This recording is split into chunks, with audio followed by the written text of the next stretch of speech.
It's time once again to slip into your camo, grab your bow, and join us out in the field for another episode of the Up North Journal, presented by PSE Archery.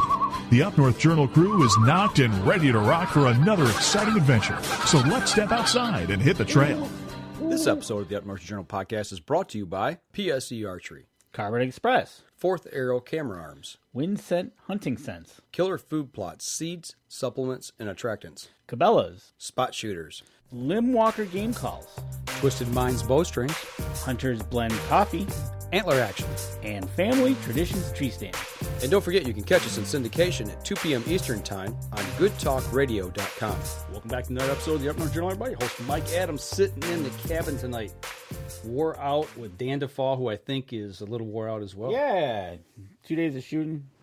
You okay? Absolutely. Yeah? What did we shoot? 172 arrows a day, right? Yeah, 144 plus practice, so probably well over 150, 160 arrows. Yeah. While treading up and down hills and dale and everywhere else. So, but it was a good time, and it was. You know, I was shooting with Dan, meeting a whole bunch of new people. That was cool. It was good. It was well received. They were all nice down there and want us to come back. Yeah, absolutely. Well, are you ready just to get into the thick of it? Yeah, let's do it. All right. Well, you know, we got pictures from this weekend, but this one's actually going to kind of set things up for us here. It's a picture of Danny and I down at Adams Conservation Club. Adams Conservation I had to Club. think real quick, but it's in Toledo, Ohio. It's where we shot. But as you can see in the picture, we got our cups here of Hunter's Blend Coffee, which we got right here on the set. Absolutely. And, you know, without further ado, we might as well just go ahead and introduce. Bring our guest on? Yeah. We're going to introduce Mike Swartzentruber from Hunter's Blend Coffee. Mike, are you with us? Yes, sir. And you need to say that 5 times really fast. Swartzentruber. Very good. That's not going to happen right now. I'm so tired I can't say my own name. I'm glad that I got it right. You're right. But you're part of Hunter's Blend, and you've helped us out here with coffee, and we wanted to get you on and talk a little bit about your business and talk a little about hunting and everything else. So, you know, welcome to the show, Mike. Well, yeah, appreciate it, guys, and thanks a lot for the opportunity. We appreciate it. Hey, not a problem. It's glad to have you on. Now, you're down in Ohio, but you're a little further south than where we were this weekend. Am I right? Yeah, so Toledo, we're probably about 2 hours south of that. Okay. We're shops in Mechanicsburg, about halfway between Dayton and Springfield. Okay, all right. So just a hop, skip, and jump down the road. Yep, exactly. Yeah. So Hunter's Blend Coffee. Talk about how this got started. Where did it come from? Where did it come from? I mean, how did you guys come up with the idea to get into coffee, or is this something you guys have always been into? And as we talk, I'm going to put up, I got a picture of you, Paul, and Ken, who the other two are the guys that you work with there at Hunter's Blend. Talk, a little bit about that dynamic between you three and how this thing all started. Sure. Well, yeah, you know what? It's one of those routes you couldn't necessarily plot out, but it's how life kind of comes at you, and you've got a decision to make or an opportunity, and you take a path, and then that brings up another opportunity, and you end up at a place. Well, you know what? That's how life is, good or bad. You can end up in a place you didn't intend to, or you end up in a good place that you were trying to get, but you couldn't map that out ahead of time. I feel that's a little bit like this was Paul. Well, so if we back up, I guess, my brother-in-law, Ken, he married one of my sisters, Twyla, when I was around 13, and he took me under his wing, took me trapping to the, just introduced me to the outdoors. I grew up on a farm, and I loved, country and outside, and, so that's some of my best memories, walking to the house, on a, 0-degree winter night from doing the chores, and it's just brilliant stars, and, or, mowing hay out in the summer, feeling the breeze and the sun, and absolutely. I mean, just, a lot of really good memories of that, but nobody in my family hunted. And Ken took me under his wing and taught me trapping, and we just had some really good times. I remember going down to they lived up the road from us in a trailer, and he had a really nice 8-point hanging on the wall, and I just would look at that thing. He also got I forget what it was. It was nice, really big moose. Well, big enough he couldn't hang it up in the trailer. So, stuff like that really impacted me. And then Paul married another sister of mine, Grace, about a year or two later. And he, was from Northwest PA and kind of grew up in that Pennsylvania deer camp tradition. And so I was surrounded by hunting all my life. But in high school, about the time I started thinking to get into deer hunting, I just kind of got caught up in, high school and running around with friends and just having fun and, whatever. Chasing girls and playing football. Well, there could have been, some of that.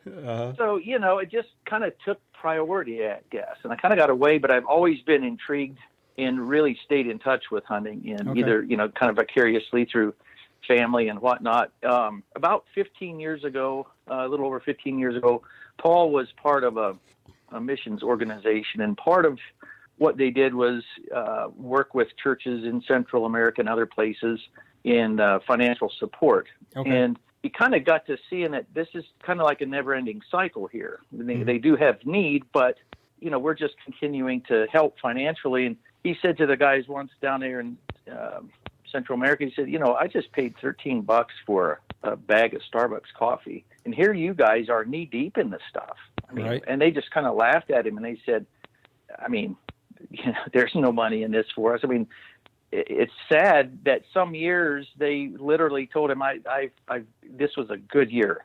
I've got I don't have any money, but I've got all my bills paid. I got my people paid, and he broke even. Wow. And and it's obviously not like that every year, because if it was, you couldn't, you can't lose money year after year. But that is what happens when the market's down. They're they're selling their product for less than what their cost of producing it is, and so they'll borrow. They can be 3, 4, and 5 years behind on because of several bad years in a row. Right. And so they explained to him that the whole coffee industry, the way it works, there's 4 or 5 whatever middlemen before it comes to an importer in the U.S. And each one tries to kind of maintain a little bit of separation from the next, and so you're just kind of beholden to the next guy up the chain. And some of these smaller farmers out in the out back, they're very limited. They're kind of dependent on the guy that rolls around once a year or whatever it is and says, hey, I'll give you this much for your coffee. And it's not really as much in their mindset or even logistically possible to take the coffee out and, kind of do your own marketing. So it was quite a long process, but Paul ultimately ended up becoming an importer, and the farmers had to get set up as exporters. And that whole process is just full of pitfalls, because a lot of times that relationship will go south pretty quick. You're buying coffee from a guy and he'll send you a sample. Oh, it looks good. And then he'll send you a bunch of, seconds, or vice versa. The buyer may not. It's just not a good relationship. It has to be based on a lot of trust. And so he was able to establish really close personal relationships with these guys. That's really the only way this model works, I think, where it's based on a mutual trust and mutual openness, and believing that each person has, the other's best in mind.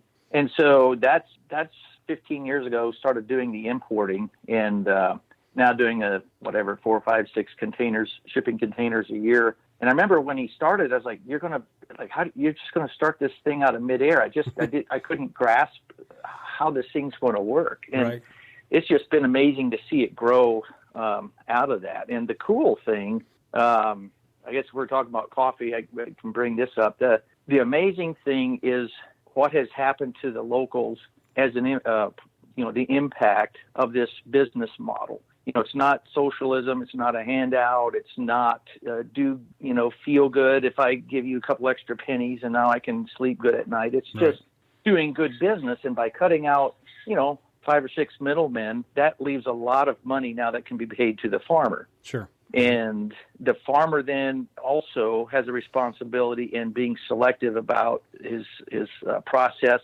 of sorting beans and picking them. And, it's a lot easier just to go through once or twice a season and just pick everything from kind of green to overripe. And then, because it's a lot more labor to go through multiple times to pick the good berries. Right. So those things cost money, but that's why select coffee costs more. It's just like everything else, something mass produced and without a lot of quality in mind, is going to be cheaper, but so is the taste. So there's, I think it's over 100 processes that you can identify that the farmer goes through, from the planting the plants to, nurturing them along to pruning and, the whole, there's just a lot that's involved. But if the money's there for the farmer, they want to do it, they can do it. And so that's the coffee that goes into the Hunter's blend is grown it's about 3/4 Nicaraguan and 1/4 Thai coffee, and that's the blend. Okay. And where the whole Hunter's blend thing came out was Paul had the idea of, it was a little bit like starting this coffee company out of just thin air. It's like, you know what, why not market coffee to the hunting community? Well, that brought up another really interesting component of coffee. So the retailer, that's who we all see, whether it's Starbucks or, that whole kind of bent, or you might have a company that's more Second Amendment friendly, outdoor friendly, or whatever. Right. And that's awesome. Every company that's friendly to the outdoors and hunting and Second Amendment is a big plus. Oh, we just lost the call. I hate when that happens. We hate when that happens. Dial him back up, Danny, real quick, and see if we can get him here. We're out here where the signal isn't at the strongest, shall we say? Okay, all right. Well, if it happens, we'll do it again. We're good to go. Yeah. So where did I lose you? Well, you're talking about the company is not being maybe hunter or Second Amendment friendly, but talking about how those things work with the coffee industry and what you guys are doing. Yeah. It's a little different. Yeah, it is. So the retailers that we see, that's like the part of the iceberg above the waterline, they could be hunter friendly or not. And then there's a whole part we don't see, which is the importers, and not known for their strong support, shall we say, of Second Amendment and hunting. And that's where we come in. So by direct importing from the farmers, now both sides of the equation are hunter friendly. And then giving back to, I shouldn't say giving back, but giving to the hunting organizations and conservation and stuff like that. So not only not working against hunting, but trying to donate towards that. Right. So, with the motto defending hunting one cup at a time, it's one cup's just one cup, but we all drink a lot of coffee and it adds up after a while. Yes, we do. Yeah, we do. I love coffee. Oh my! Well, I'm drinking my I don't know what we call it. One guy called it the all-day sit shake, but I mix coffee and a few other concoctions together, and it's a pretty. There's not a time of day that's a bad time to drink coffee, I think. Right. That's kind of the way I feel. We have it here at night during the show, obviously, but there's times I drink it, not right before I go to bed, but, an hour or two before I I got to watch how much I drink on the show because I got to. You get up early. Yeah, I get up early tomorrow. So we do limit Danny to 1 cup. 1 cup on the show. Because the first time. Keep him in the chair. Right. Well, that and the first time I had it, I left here and I went home and I was laying in bed looking at the ceiling and I couldn't figure out why for the longest time. Then I realized why. I had a little too much coffee. Well, I tell you what, we'll put the picture back up here. I guess we've shown this, but I need to introduce which one of these 3 fellows we're talking to. As you're looking at the photo right now in the live stream, Mike is on the left, Paul is in the middle, and Ken, who is your brother-in-law, is on the right. So that way the guys can identify you there and see who's who. So, yeah. But you talked a little bit about getting into the hunting part of it, at a younger age, and then getting back to it. We're going to talk about that in the next segment. But before we go to break, we put the website up. But is there any other place besides your website that somebody could buy your coffee? Is it available anywhere else yet, or is it just a direct ship from you 3? The majority of it is direct ship, but we are setting up.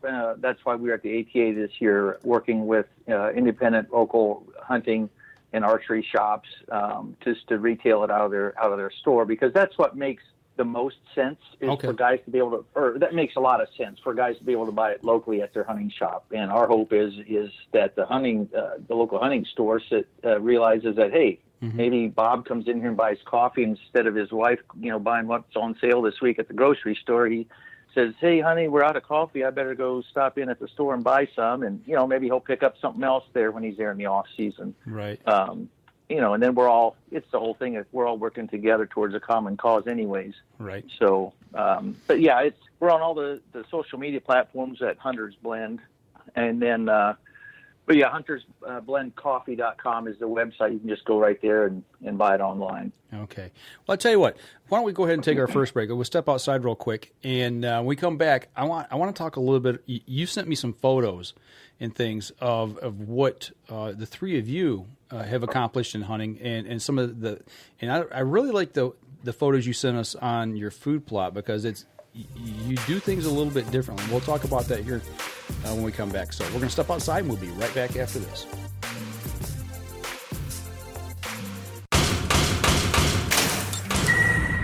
PSE Archery has reinvented the way you buy bows. From now on, you can make the most educated decision possible by basing your bow choice specifically on your shooting needs and goals. All you need to do is ask yourself, what kind of shooter am I? What do I want to achieve? PSE will help find the right category for you. So, what kind of shooter are you? Find out at psearchery.com. Killer Food Plots have been helping property owners for over 20 years create premier whitetail habitat. Whether replenishing your soil with their all-natural Organics Fusion pellets or planting a premier KFP food plot seed blend to help your deer rebuild their bodies through spring and summer while supplying the much-needed high energy during and after the rut, you can trust that Killer Food Plots family and their products will help your deer achieve their full potential.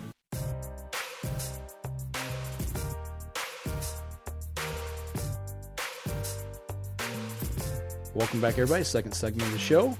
We are talking with Mike Swartzentruber.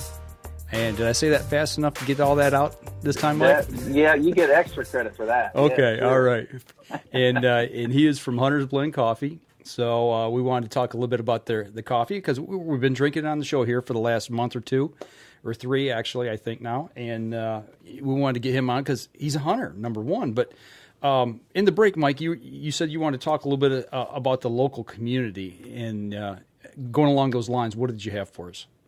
Well, and this is the part where I feel, I guess, a little bit like Moses at the burning bush, take off my shoes, this is holy ground, because I really don't feel, I guess, qualified to talk about it, but it is an impact that is astounding to me. And I get chills sometimes when I hear some of the stories. Mm-hmm. And I don't want to take credit from the standpoint of, hey, look at what we're doing. I just think it's amazing that in trying to do good business, what can happen on the other side. Mm-hmm. So in Nicaragua, Diego, the family farmer, and there's a documentary on our website that's really interesting. He had moved his family to Canada and felt led that he needed to go back to the family farm. So after living, I don't know how many years, in North America, moved back down to Nicaragua to take over the family coffee farm. And was on the verge of losing it. And I think there was an original debt of a couple $100,000, but with interest, it was like $600,000. And just wow. Crazy stuff, and was able to find a bank and to do the financing, and then he lost that. He was going to have the farm foreclosed on by the second bank, and then guys stepping forward up here in the U.S. He was up here on a visit, and some businessmen came together and said, we want to buy your farm, and we're going to loan you the money at a low interest rate. And he can. Just really miraculous stuff, to just be real frank about it. And that's really cool. But what he's been able to do down there locally to impact the community is he can now hire people year round rather than making them seasonal workers. He can provide work for them year round. And he has, among his workers, there'll be a guy that, was a pastor or something, but that couldn't afford to do that. So he has to go to work and pick coffee. So in time, and it's been working out to about 3 a year. He's been able to pull a guy aside and say, listen, I know you're a pastor. I want you to go, and I'm going to, sponsor you for a year to kind of help get you started. And he's up to like 30 some pastors now that he's helped, to move on from picking coffee to what they feel their real calling is. And he's always looking for ways to, what can he do with his extra income? I mean, his generosity to me, it's like, it makes me feel, like I said, a little hesitant to talk about it because it's nothing that I'm doing or that we're doing, but we just get to be a part of it by doing business. Then over in Thailand, one of the visits, early on when Paul made the first visit, the village was noticeably, I guess, quiet and not doing well or whatever. And after he had come back, after they'd been, buying coffee for a while, he discovered that, the village looked totally different. Well, the Pat, the guy we buy from, was kind of apologetic when he showed him all the women that were doing the sorting of the beans. And he's like, well, there's about 80 women there. He said, well, about, 75% of them had been previously away in Bangkok, being exploited in some form of the sex trade. Right. And for him, he felt a little shameful, to talk about that, to say that. Right. And, that just knocks the wind out of you to realize now they're home with their families. The village is doing well, and they have a legitimate job with dignity. From a cup of coffee. And so I just feel very humbled to even talk about it, but it is a cool thing that happens, the backstory of before the coffee ever gets here. So I just think it's awesome to be able to be a part of that. But the nice thing is it's not, necessarily a social program. It's just doing business, and there's good things that happen over there. So it's a good sign for you to see what you're doing up here and actually seeing things being done over those two places. Yeah. In positive notes. In this case, you're seeing a whole village change where you're seeing basically one kingpin just get richer. Right. Yeah, absolutely. And the fact is that, right, Hunter's Blend Coffee right here that we're drinking, like he says, one cup at a time, is making an impact not only in the outdoors, but in other people's lives in other countries. Exactly. So, what a great story. I mean, that's just, that is really cool that you can look back and see that you had, a vision of taking coffee and, making a go of it and what it's doing now, not only for the outdoors, but for other people as well. Yeah, that's, I think that was Paul's vision from the beginning. I don't know if he realized the impact that it could have. When he brought up the Hunter's Blend concept, that's when Ken and I came on board, kind of spinning off a separate company with that. And it's just, it's humbling to see, the things that are happening, and it's cool to be a part of that. And that's got to be awesome to know the three of you guys put your heads together to form this with purpose of helping other people. And then actually, from what he was saying about that, the gentleman actually sponsoring more people. So just passing on the generosity and the benefit of what's going on. Right. Absolutely. Yeah. And that's where I feel, talking about someone else's generosity it's pretty humbling, but it is, it's really awesome to see. Well, shifting gears just a little bit, I mean, this all came about because of hunters, and actually all three of you are hunters, and you talked a little bit about that. But, I want to give you an opportunity to talk about some of the things that you guys have chased along the way. And, you sent me some pictures here, and I'm going to go ahead and put up Paul's buck. I've got this photo here. Tremendous buck here. I mean, shifting gears just a little bit. That thing is enormous. Have you got a quick story about where that came from?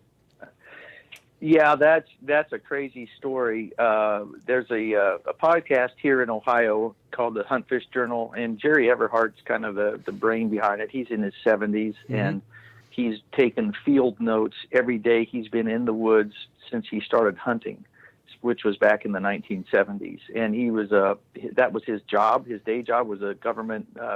He did measuring, and so data and all that's firsthand for him. So kind of came up with a lot of processes, and one of the processes is setting up a kind of an extensive scrape system around the stand, and there's a whole procedure to that. But Paul, he went out in archery, and he had just gotten bit. Didn't know it at the time. He just had his leg swollen up and was causing pain. He couldn't even sit. He propped his leg up, he couldn't have ever shot from that position, but it was just, the pain was getting to him like crazy. He had to crawl down. Wasn't really able to hunt during archery. But in that process, he had gone to the doctor, and the doctor's like, man, you've got to, he gave him all kind of penicillin and stuff. Went to the drugstore in town for something. And I mean, it was getting really bad. Legs swelling up and scabbed and nasty looking. And a kid, I think he was a teenager, looked down. He said, "That's a brown recluse spider bite." And this kid in the drugstore knows exactly what it was, and the doctor still didn't know. He said, "Just stay here." He went home and got some poultice that they had bought, and the doctor had told him he was going to have to have a procedure done where they just scraped all the scabs off. He said, "You don't want to know what that's like. Right. Go home and try to get rid of it." Anyways, over the weekend, pretty much, most of that crud started coming off from this poultice, and it totally reversed.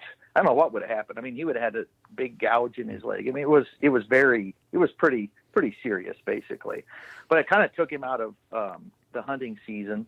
And through a process, the deer busted out of there twice.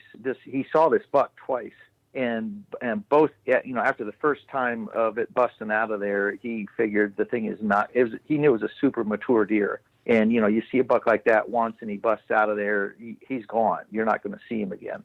And he saw him a second time. Ultimately, went back during rifle season. He can tell the story a lot better. He knows all the details, but. Yeah, went back during rifle season and shot him right at last light, the same buck. And he's convinced, and I think he's right, that the reason the buck was hanging around is because he kept freshening up these scrapes periodically. So kind of the idea is finding two trails that are somewhat parallel, maybe 40 yards apart, and finding a good tree in between the trails, and then going ahead of you about 20 yards and cutting a cross pattern. So you have like a giant H of trails in the woods. I gotcha. And you're in the bottom box there, and you got about 20 yards radius all the way around you that you could shoot. And then you go to trees on the far side of the trail and bend down licking branches.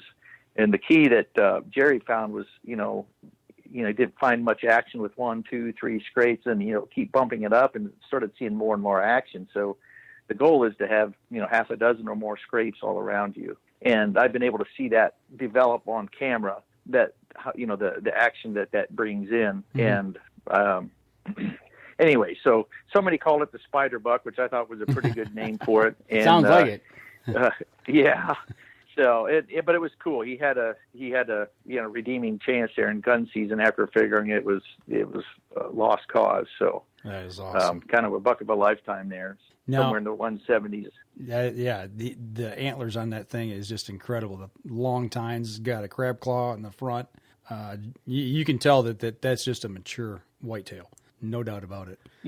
He said when he saw it stand up, he said it's just like a different animal altogether. Mm-hmm. Like it's there's bucks, and then you get this, and I've heard that. I've just not necessarily seen it, but he said it was just the way he stood, just this mass kind of stand up. Yeah. Just that's a different animal. He commanded respect from all the other deer in the woods. Pretty sure. Right. Yeah. Well, now the next photo I got is of your brother-in-law Ken. Now this looks like this could be out west somewhere. You said he's from Iowa? He is. Was that I'm not seeing what's on the screen right now. Is it with the deer or with the elk? Yeah, it's the deer that he's holding. It looks like he shot it with a bow. Yeah, that's Iowa, I'm pretty sure. There's some parts of Iowa that are just nice and rolling, and southeast Iowa is kind of like that. I'm pretty sure that's where that was. That's not his best buck. He got one also in the 170s here a few years ago. I think that one he said was 125, but it was just a really mature deer. Yeah, you can tell it's a nice buck. There's no doubt about it. Yeah, anybody'd be proud to shoot for that. Sure. And moving on here to his elk. Now that's a beast as well. Yeah, that's he was really tickled with that. That was his second elk trip. him and Paul went out on a DIY years ago, and this time he decided to go with an outfitter, and so he was super. I think I was like 260 or something. It was the second elk trip, and being able to take down a bull like that, he was really excited, happy with that. Absolutely, yeah. And obviously sure. he took that with a bow as well. It looks like. Yeah. Okay. Yep. All right. Well, now we've talked about the other guys. Now let's talk about your deer here. This one, from what you told me before, is special to you because this is the first deer that you've actually killed, correct? With a bow? Yeah, it's the first buck I got. Yeah.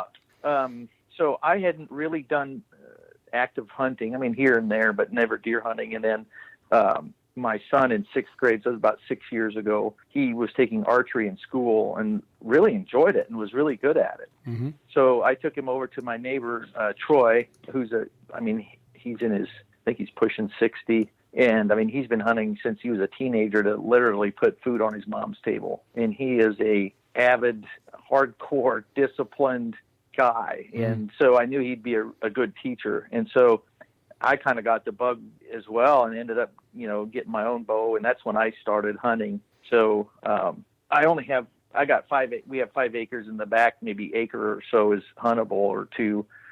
There's about 100-yard wide swath of trees along a creek that cuts the corner of our property in the back. And it connects a larger woods in the back, 40 acres and 50 acres.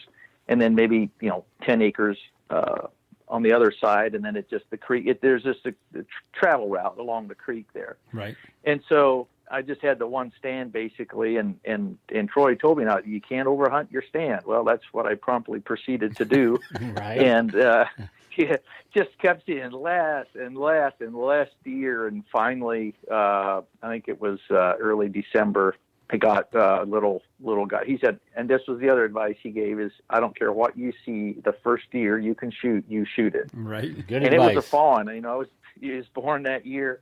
And after I shot it, I immediately knew why he said to do that. I mean, it was real. Yeah, it was very good advice. Yep, absolutely. Then the second year, I think that's when I got that buck. Yeah, it was the second year. So I was starting to do this scrape system that I was telling you about. And part of his system is, obviously there's 2 schools of thought. I mean, more and more people are under the impression or belief that the rut is caused by daylight versus, moon phase, primarily. And that's, opinions either way, I guess is fine. But he's got a track record, Jerry, going back to him, he's got a track record pretty hard to deal with. I mean, he's in his 70s. He shoots a traditional bow with fingers, and he's got, I think, 13 out of the last 15 years, like a Pope and Young caliber buck. Right. So and climbing the stand literally like 2 or 3 times a year. I mean,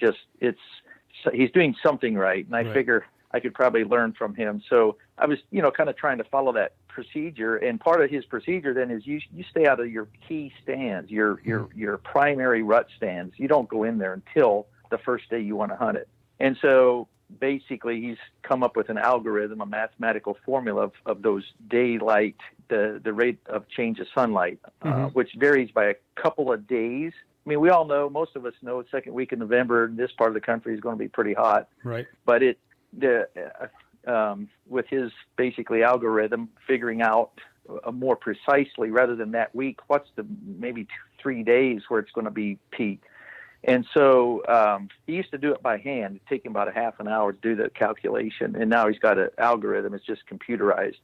So I was waiting, long story to say, I was waiting for that key day. And just a couple days before, my dad he was in his 80s. He was traveling, him and my stepmom, and he had a stroke, basically. And what got put in the hospital, this was out in Maryland. And so I ended up going out there and with a couple of my sisters, and we were there it was about a week till he passed away. And he was never responsive, but, it's one of those things I'll never regret that I did that. Right. And it was during that week, So anyways, came back, and I forget what, kind of got busy again doing, work and stuff. I had to get caught up.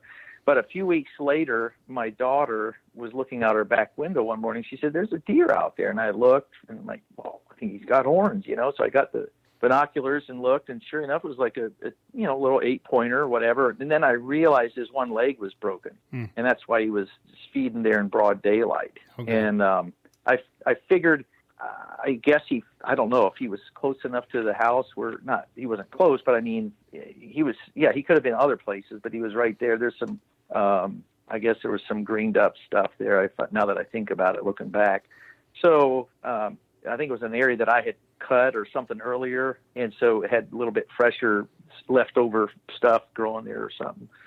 And, so after watching for a while, I was like, he's not going anywhere. I mean, he's not moving off. So I quick went and took a shower. And if you want to view this thing kind of like a baseball diamond with the house being home plate, my stand would have been out in, let's call it left field. Well, this deer was just on the other side of the creek, kind of just, around second base or something.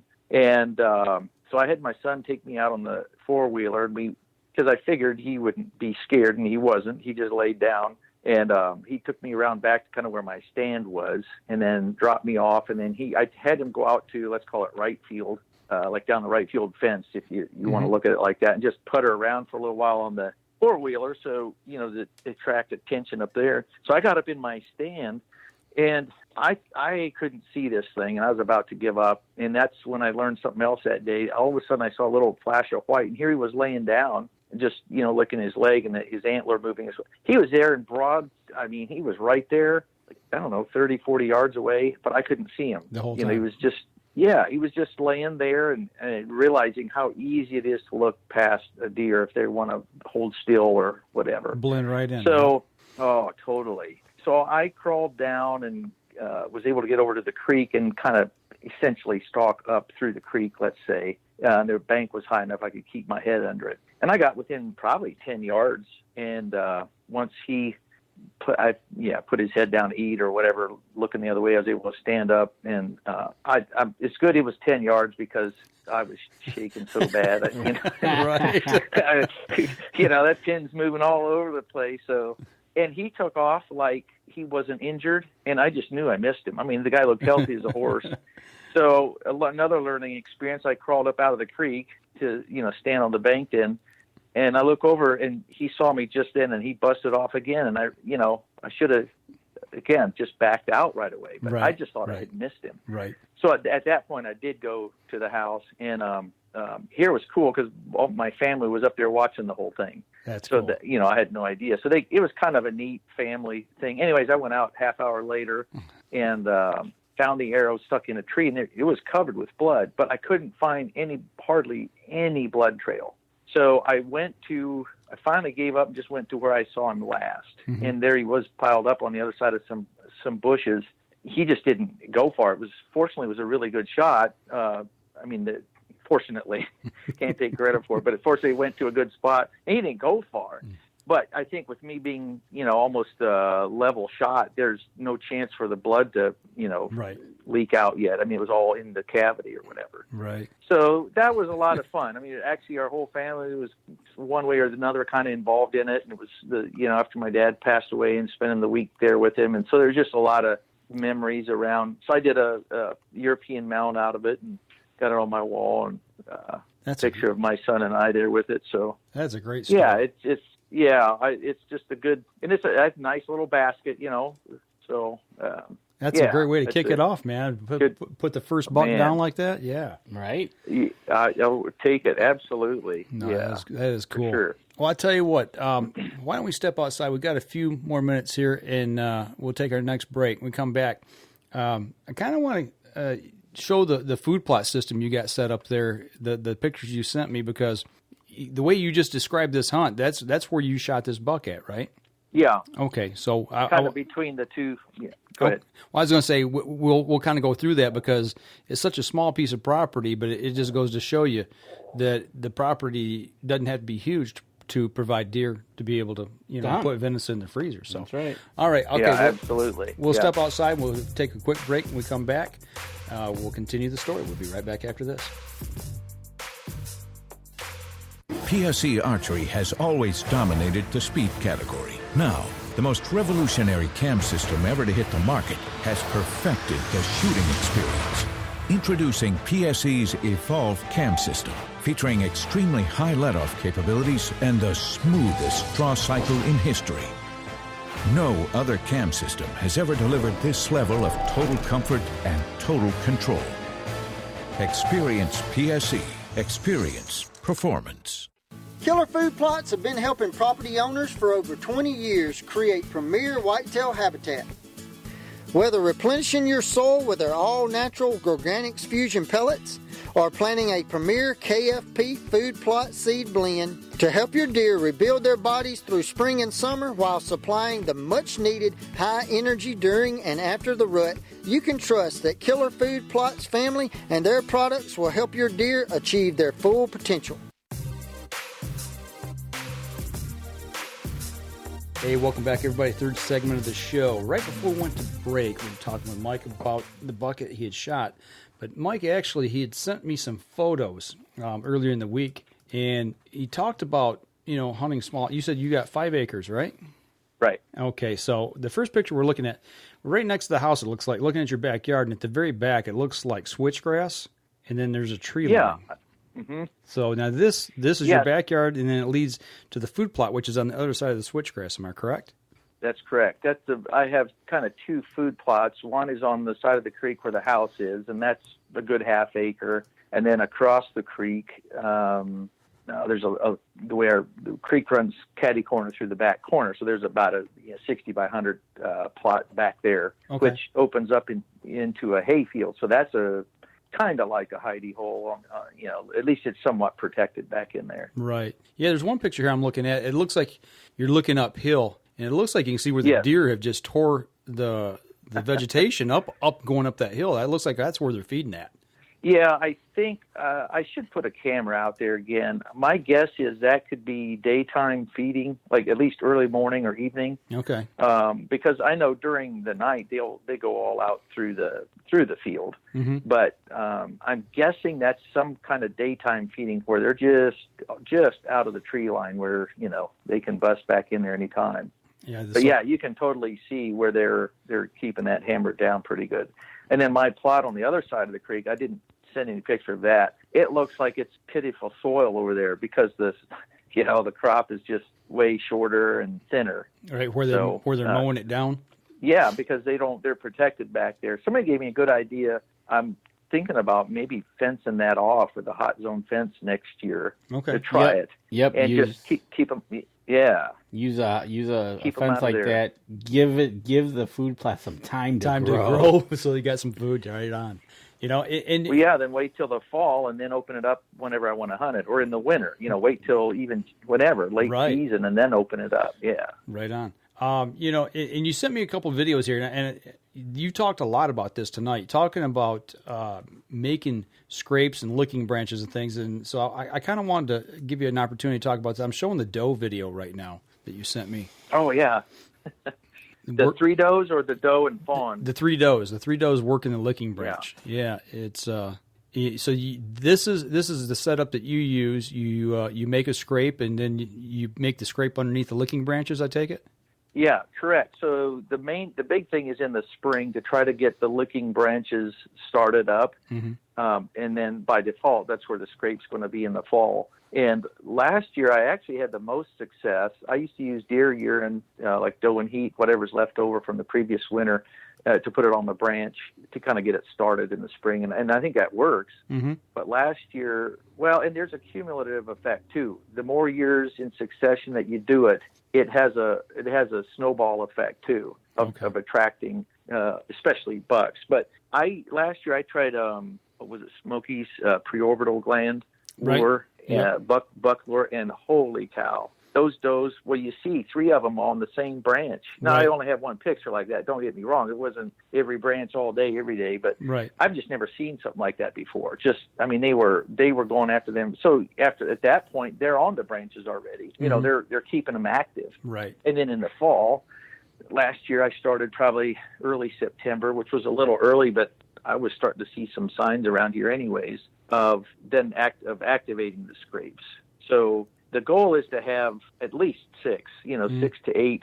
So if you're in the bottom box of this H, if you could have 2 or 3 to your left, to your front, and to your right. Gotcha. That would be ideal. And you want to have your branch pulled from a tree that's on the far side of the trail. You don't want, if you pull a branch down on the near side of the trail, the deer is going to be looking right up at you when they go to the branch. Gotcha. So far side of the trail and 360. Well, you can shoot to on your right, 4, 5 o'clock, pretty easy. Right. Or no, sorry, I'm thinking backwards, like 3 o'clock, and then to your left side you go, 7 o'clock or something. So basically, wherever you can shoot to and find a tree, that's where you put your licking branches. So starting them up in the spring. Last fall, then I had a buck. It was a pretty nice looking 8-pointer on them scrapes almost every night for about 2 weeks. I mean, just rattling the leaves with his antlers and scraping it out, and then coming to the next one or whatever. And I'm pretty sure he's just go ahead. As I say, we're showing the video of the buck. I don't know if it's the same buck you're talking about, but video of him raking right through the branches right now. Yeah, that's the one. I mean, he wasn't a monster or trophy or anything, but due to indecision on the first morning I hunted, I'm pretty sure it was him came through. And he was 10 minutes behind a doe, and he was just hopped up and looked like he was on caffeine or something. And I was nervous to bleed at him, which, retrospect, I would have done that. That was when he came through, I noticed he had a really nice rack, but his body looked pretty sleek yet. And I don't know if that made him 2. I don't know if he was 3. But, I mean, for me, it would have been a good bit bigger than the one I shot before. And it was strange. It was like a voice went through my head when I saw him. This is the kind of deer that if you let him go, you're going to wish you would have shot. And I ended up having him at full draw to, let's say, at, 9 o'clock. And when he would stop, I didn't feel comfortable about the shot distance. And I was also a little bit, I had my pin at 25. Well, he was down in at 15, and my brain was like, well, what do I do now? I just was, anyways, that he came over to my right, and I had to actually let down because there's a tree right there. And I came back full draw at 3 o'clock, let's say. And I had same kind of voice went through my head. If you don't shoot now, he's going to walk out of here. And that's exactly what happened. Yeah. So it was an awesome experience, though. I mean, a doe and fawn had come through a couple hours before, stopped and worked over a scrape, both of them, and then they left. And then an hour or so later, another doe and fawn came through, but she was on edge. And so that I got ready, and he came back. He came by, 5 or 10 minutes later. So I would say the system worked pretty well. They just don't tell you when you're supposed to shoot. I guess that's up to you to figure that one out. Right. Well, they can't tell you the whole story. Well, that's right. If if you don't get the shot off and he makes it through the season, he's just going to be that much bigger next season. So I'm really hoping, and if he does, and if he was the one that's in that video, which I do think it's the same one, then. Realistically, there's a pretty good chance he's going to show up there again, because in the fall, you use a real good doe and heat urine with buck tarsal gland. And if you get a fresh source, like I don't get anything out of the store, if you can get a fresh source, where that stuff isn't gone, rancid. Right. The goal is, he's like, well, who's this? I don't know who she is, and want to come back and check out. Or whatever, if you got multiple does in that bottle, like, man, there's something going on over there. Right. To get him coming back. So, I feel pretty good about if he made it, he would be back through there again this fall. He's going to come back and remember it and be checking again. So. That's right, yeah. Well, I tell you what, we appreciate you taking some time out of your Sunday talking with us, but before I let you go, I got your website back up here again. And, we've been talking about the coffee, talking about what you guys are doing. Different and not only helping hunters get some good coffee, but working with some organizations that are pro Second Amendment, and a hunter, they not anti-hunting, they appreciate what hunters do and helping them with habitat and this, that, and the other. But you're also helping people in other countries as well, maintain a standard of living as well. And as you say, 1 cup of coffee at a time. But I got the website up again, so I'll just kind of run through where people can find you at. Yeah, so the website is huntersblendcoffee.com. You have to put the coffee on there. There's a couple other Hunters Blend products. There's a think a wine and a food plot mix and seed mix or whatever. So you go to huntersblendcoffee.com, and that'll take you to the website to order a product. Or like I said, there's a neat documentary video of Diego. He's the Nicaraguan farmer. Mm-hmm. And then on the social media platforms, it's just Hunters Blend. Will take you to us on Facebook or Instagram or Twitter. Right on. Well, I tell you what, guys, get you some of this coffee. You know, we give it a try. Get out there and try it. We got it every week on the show, and we simply love it. You know me, I love coffee, but this is the real deal here. So, it says Hunter's Blend, but we want fishermen to try it as well. Am I right, Mike?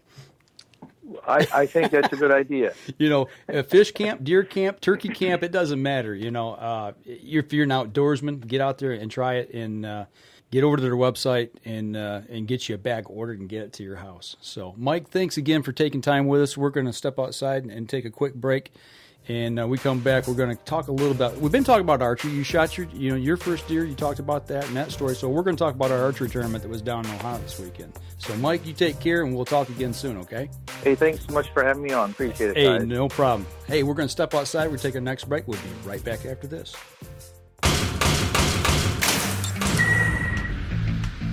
Acceleration is part of PSE's DNA. PSE pioneered the speed movement. Now they've developed the vapor category to help you find the most powerful bows on the market to fit you. High speed equates to intense power and building the momentum you need to be successful. Are you a vapor shooter? Find out at psearchery.com. Killer Food Plots have been helping property owners for over 20 years create premier whitetail habitat.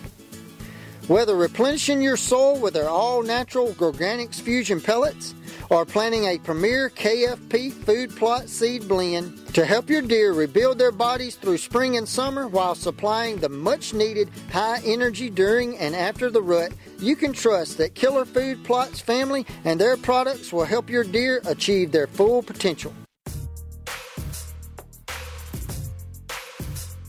Welcome back. Last segment of the show, everybody. Just got done talking with Mike Swartzentruber from Hunter's Blend Coffee.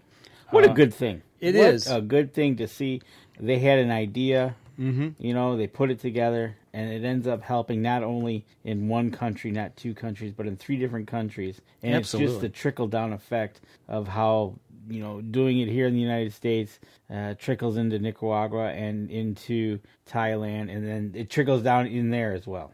You know what? And it trickled into our cups this weekend. It did, and we needed them because we were up early to head down to Ohio to go shoot with Dan Yassa. Dan Yassa. We were down at Adams Conservation Club in Toledo shooting a field archery tournament. FITA. And this was the second one you have shot. Yeah, I shot one. We shot it last year. Yep. I shot with you this year. You shot one in the spring. Yeah.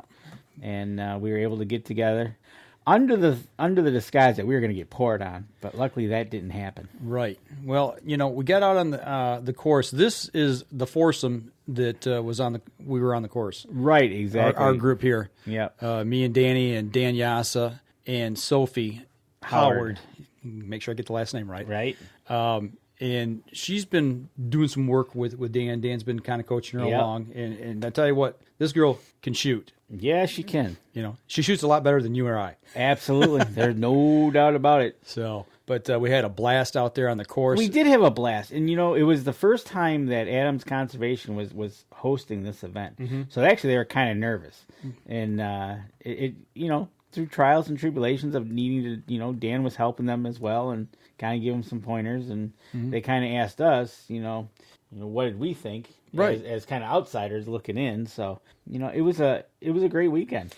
What I really liked about the course was the elevation changes. There was a creek bottom, and, you were constantly crossing the creek, going up one side and down the other, back and forth, and some other hilly terrain.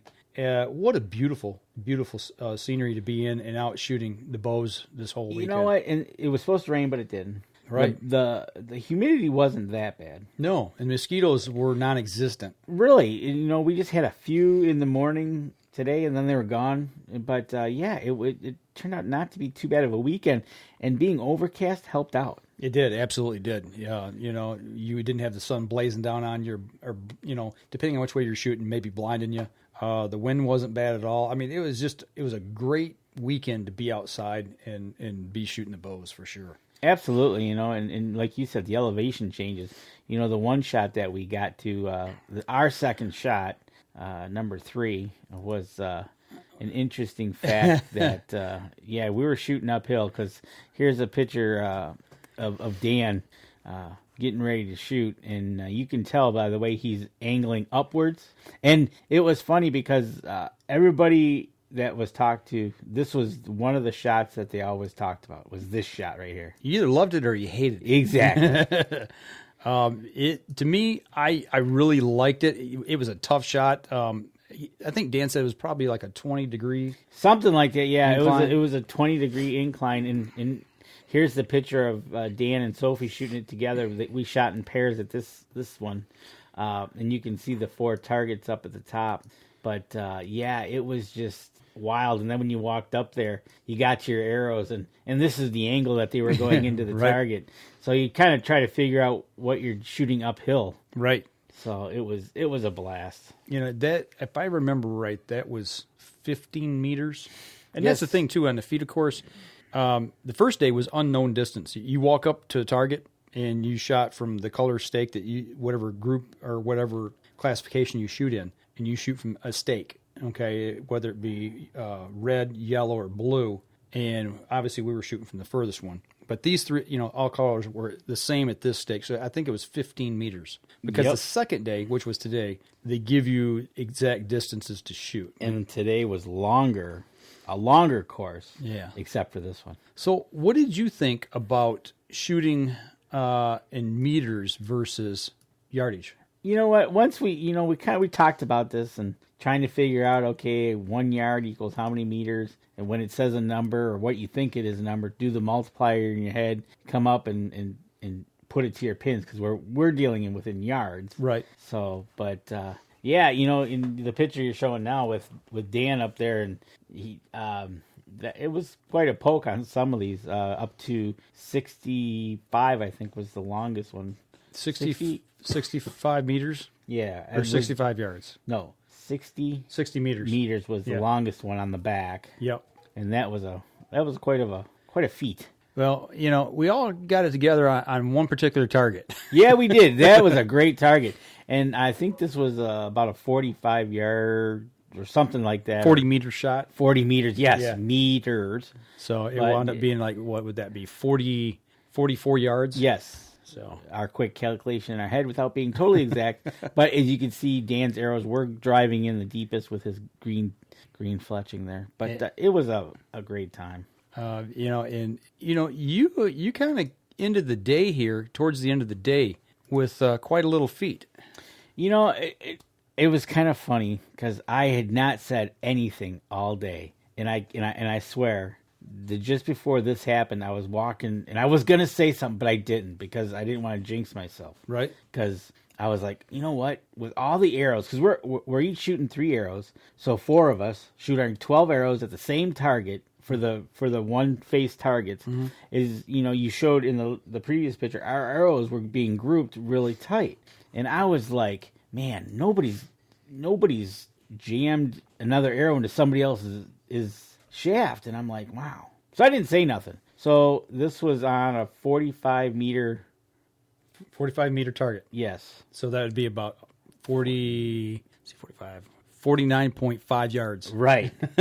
And doing the quick math. And sure enough, I missed, but then I missed again perfectly. You missed again perfectly. So you were grouping well. I was grouping well, and because my 50-yard pin is not set. It's close. It's close. Right. And well, as you can tell, it was really close to the other arrow, and I grouped them really well. And of course, it was me that did it to my own arrow. Did you bring it with you? No, I didn't. Oh man, I thought you might have it with you here. So, but what did you think about making those conversions and then having to use pin gaps? Pin gapping to hit certain targets. It wasn't too bad. Once you pin gapped the correct whether you're shooting 20 meters, 30 meters, 40 meters, 50 meters, and then you get the right, okay, I'm going to be in between here, a little bit higher because it's on the further end, and you let it fly, and it's fun. It really is. It's not intimidating, but what's amazing is watching Dan shoot. Absolutely. And watching Sophie. Because Sophie, she's only 15 years old, and she won her division, and between the two of them, it was just like, yeah, okay. Dan would get up there, especially when he was doing Saturdays, unmarked distances, and he left 16 points on the board. Perfect round was 432. And he shot 416 on Saturday. And on Sunday. And then ended up coming back and shooting 416 on Sunday. So he ended up with 832 to win the match. Yep, win the match. So out of possible 864 points, he scored at 832. I shot a 601. First day I shot 316, and then I shot a 291 second day. And you think, well, you should be shooting better when you know the distances versus not knowing them. But they lengthened the course, though. They lengthened the course. It had a lot longer shots. I think Saturday there wasn't one over 45. 45, meters. I think we figured. And today the longest one was 60. Right. So they took some and lengthened them out, and so it was like you think you'd be, oh yeah, no problem. Right. Well, the thing that got me today was the fact that after shooting 72 yesterday and walking, coming home, driving back an hour and a half home, getting some sleep, getting back up, driving back down an hour and a half, and shooting again all day. I started out pretty good. I looked at my scores, and in the first 2 or 3 targets, I was shooting better than I did yesterday. But then it's just like fatigue hit, and for the life of me, I didn't throw a bunch of shots. I didn't shoot any ones, didn't shoot any. I think I shot 1, 2, and that was on the incline. The rest, were a few threes, but mostly a lot of fours, a few fives, a couple sixes. Whereas the day before, I was shooting pretty well, but I just couldn't concentrate. It was a fatigue factor. The first half seemed to go okay. It's the second half where you're struggling. You're starting to struggle towards the end yesterday. Today it was the same thing, and today was a little bit tougher because you're getting into your 100 and something arrows you're trying to sling and concentrate. Right, concentration. Yeah, that broke down. Actually, talking about concentration and mental fatigue, I had 2 arrows that didn't even score. Right. I lost 1 arrow. The first one I shot the wrong target. Yep. There was 4 faces, and you got to shoot the right one. And I made a mistake instead of shooting the top. I shot the wrong one on that one as well. Yeah, you and I both messed up on that one. And then on a longer shot, actually, I think it was the second longest shot out there. I put my arrow on, got everything ready, and drew back. I forgot to hit my flipper rest. I forgot to flip it up to contain the arrow. Yep. So it was on the shelf when I shot, and it was a mental miscue of just being, I think, tired and just not paying attention. Well, that's what it was, and you just that I think to me was the toughest part of the second half of today. Mental. Yeah, you're getting into that, and you're mental, and you're like, all right, come on. And it's like I was glad to get off the course. Right, like you even said that. Yeah. And Denny Center says his good friend Brian Ferguson says it's only a Robin Hood if it's a bullseye. Right. Well, I tell you what though, you tubed your arrow then. You tubed your arrow. I don't care when you do it, but because think about it. And Dan will tell you this is why you use pin knocks. But anyways, but think about it. For that to actually happen, to be that, and on those Carbon Expresses, I even stuck it directly through the collar. The bulldog knock. Yeah, and it was like, wow. Or the bulldog ring, I mean. So I missed, at least I consistently missed. Right. I'll gladly take that. But you know what? It was, again, I having Dan out there, and we were poking fun and having fun with each other, which is... Absolutely. And goes out to Sophie's dad, who's the judge on the field, and talking to him and Gary and... all the other guys that were there, and they sat down. We sat down and talked with them, and great group of guys. Absolutely, it was a blast. One of the coolest things, though, you're at an archery tournament. You're out there. You're shooting targets, 12 targets, but you're doing it under the disguise because you're at this conservation club where there's also a gun range, skeet and pistol and rifle. Yep. And they didn't close that, so you were shooting under gunfire. You were. It was loud. It didn't bother me, though. You know what? I have to admit, it didn't bother me. You know, when you and I first that first morning, we're out on the practice range, and I'm like, who's lighting firecrackers off? And it was a pistol range. And Gary walks and goes, "Oh no, that's the pistol range. You're doing some tactical drill. Yeah, tactical shooting drills." I'm like, oh great. And then somebody got on the rifle range, and then the shotguns. It was It sounded like opening day of Michigan firearm deer season on public land. Yes, very much so. That's exactly what it sounded like. A couple of guys yelling "pull" and bang. Yeah, but it was a good time. No, I had a blast. Thanks and hats off to the guys and gals down there at Adams Conservation Club. If you're looking for a place, go out there, check it out. It's those guys have got it going on. So, and it was cool to see the trophies being handed out. And the kids, some of those kids that were shooting, it was their first tournament that they'd shot. Getting their not trophies, medals, getting their medals. They handed out medals to from over 70 all the way down to, I think they called them cadets or cubs. Yep, one of the two, I think. And just to see their smile on the face of those kids getting their medals, it was cool. And it's good to see young kids getting involved in archery. We've got the National Archery in School program, JOAD program, and if we can give our kids something to do outside like that and have fun, and be encouraged, and see them grow up and shoot well. Like the young lady that was shooting with us, Sophie. I heard somebody say she had won a national tournament. Yeah, so I heard that too. I think somebody mentioned that. I was like, wow, and it was just fun to be out there. It was. It was not only were we under fire, but we were under attack, and poor Dan got nailed. Right. Which we didn't know, but we were walking down the trail to the next target, and part of a wasp nest had fallen out, and he was the first one to be crossing over that area and promptly got stung. Right. But it was a good time. Well, this morning, before we even was this morning? No, it was at lunchtime. At lunchtime, Danny actually had the opportunity to try. No, it was this morning. Before, it was this morning? Yeah, it was this morning. To try a vintage weapon. And we've talked about this. Actually, we saw it at ATA, but today, actually, both of us got an opportunity to play with this thing. Yeah, Carbon Express and the Adel. Right. So I'm notice the arrow is taller than me. Yeah, the thing was what, 6 foot? 6 feet, I think, is what it is. So there's Dan Yasa coaching young Danny, and it was funny because, and I don't remember the gentleman's name, about hurting his side while doing this. So here I am going to go whip this thing.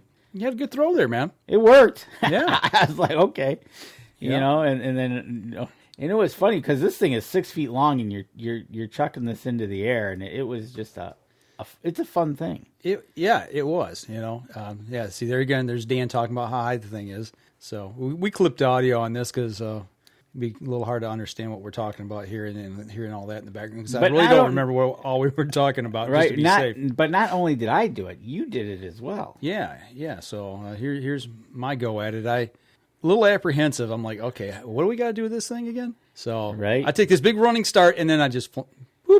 I kind of stopped. You did stop. You should have followed through. I didn't follow. I was afraid I was going to throw the handle. Well, that's what he said. He goes, hold the handle. Yeah. So, I give it one more whirl here. But that was the biggest thing is like, okay, he's got the camera rolling, and I'm going to make an idiot out of myself here. But, yeah, there it goes, and away we go. And then one of the guys, I think one of them did it, and he put it out into that skeet field. He whipped it out there, and it went flying. So, but because of the angle, it stood up, and you could see the fletching. Right, yeah. And that thing hits and sticks straight in there. 6 foot, it's not too hard to find it. So right. But that was the weekend we had down at Adams Conservation Club. Yeah. So we had a good time. Shooting FITA Field. Yep. Shooting with Dan is always a good time. Getting, taking away his little tidbits that he gives you, whether it be form, technique, the technology. Okay, so where how else? Things work. How to look at a target and figure out how many barcodes you can put in the bullseye to figure out what size the target is. Right, because that matters. The size of the target matters. Yes. Of the distances. So it was good. It was a blast. Always fun. So, anything else this week? Nope. Go back to work tomorrow. Right? So, guys, gals, get your Hunter's Blend coffee. You know, these guys are, they're giving back to the outdoors. They're giving back to the outdoors, and they're helping, from top all the way down to the people grow it. To the people that grow it. So, hats off to Hunter's Blend, and I'm sure we'll be talking with more of them in the future. Yeah, if you email them, tell them that you heard about it from the guys from Up North Journal. Just let them know that you heard them on the show. So, but that's all I've got for this week. Yeah, so you know what? Let's have a good week. I think it's going to get hot again, so that ought to be entertaining. Yeah, you got any big plans for the upcoming weekend? Not yet. Let's get to Monday first. I might check trail cams this weekend. That's the plan so far. So we'll see. I got to recover from this past weekend. All right. Hey, listen, guys and gals out there, thanks again. If you would, share the link to the show if you don't mind. Podcast will be out Monday. The rebroadcast of this will be on YouTube on Wednesday. So we'll be back again next week. Y'all take care. And don't forget, you can catch us in syndication at 2 p.m. Eastern Time on goodtalkradio.com. This episode was brought to you by PSE Archery, Carbon Express, Fourth Arrow Camera Arms, Windscent Hunting Scents, Killer Food Plots, Seeds, Supplements, and Attractants, Cabela's, Spot Shooters, Limb Walker Game Calls, Twisted Minds Bowstrings, Hunter's Blend Coffee, Antler Action, and Family Traditions Tree Stands. Thanks for listening, and join us again here next week. Until then, remember, as we always like to say, if you're out on the water or in the woods, shoot straight and be safe. Until next week on the Up North Journal.